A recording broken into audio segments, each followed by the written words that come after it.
If I were asked to come up with a subtitle for this week's Torah portion, I would suggest using the name of that old famous Western, The Good, the Bad, and the Ugly. The Torah portion starts off very good. God tells us if we observe His commandments, we'll have prosperity and we'll have peace. It's wonderful. Shalom al Yisrael, as we say. And then things get bad. God warns us, if you don't observe my commandments, you're going to face certain punishments. And as you start reading those punishments, they go from bad to ugly. We're told that eventually we'll eat the flesh of our sons and the flesh of our daughters. And it gets worse from there. And you can't help but notice that the punishments are so much more vivid than the blessings. And they go on in terms of the number of passages for more than twice as long as the blessings do. The French sculptor Rodin gained his fame through the sculpture The Thinker. But he has another sculpture called Adam and Eve at the Gates of Hell. It's on the Stanford College campus in Palo Alto, California. I was there visiting once, and I really wanted to see that sculpture. And so I went to the campus, started asking students, how do you get to the Rodin Sculpture Garden? No one had any idea what I was talking about. Finally, in desperation, I stopped one student. I said, can you help me out? Have you seen Adam and Eve? They were standing at the gates of hell. And he looked at me for a second. He said, wait a minute. You mean that sculpture? I said, yeah. He says, I pass by that every day. I didn't know that was supposed to be Adam and Eve. I said, yeah, it's Adam and Eve at the gates of hell. He said, follow me. I'll show you where it is.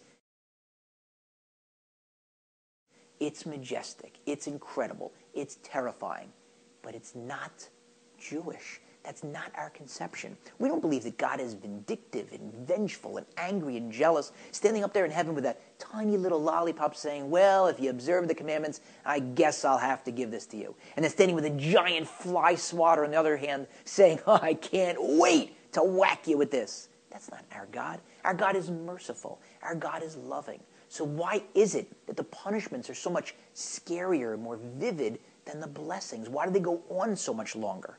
One reason, perhaps, is that God knows that if we follow His dictates and His ways out of love for Him, that's certainly a much higher level than if we follow Him only out of fear. But if God's got a choice between following Him out of fear versus ignoring His commandments totally, He'll choose fear any day that ends in a Y. And so He injects a healthy dose of fear into the Torah. In this week's portion, you read about those punishments, they are terrifying. A second reason, perhaps, is that God has the gift of seeing the future. When He wrote the Torah, He knew we'd make it into the Promised Land. We'd build the temple, but that temple would be destroyed. We'd rebuild it, but then that second temple would be destroyed, and then we'd go into exile for thousands of years, enduring a persecution the likes of which no other nation has ever had to suffer. And so if you look carefully at the end of the punishments in this week's portion, God reassures us, don't worry. In the end, after all these punishments, you will survive. I will remember your forefathers. I will not abandon you. And so He's telling us, shouting to us through history, reduce your mourning periods. Don't look back, because if you do, you'll never get out of bed in the morning. Of course we miss our loved ones, all the people we've lost through all those persecutions.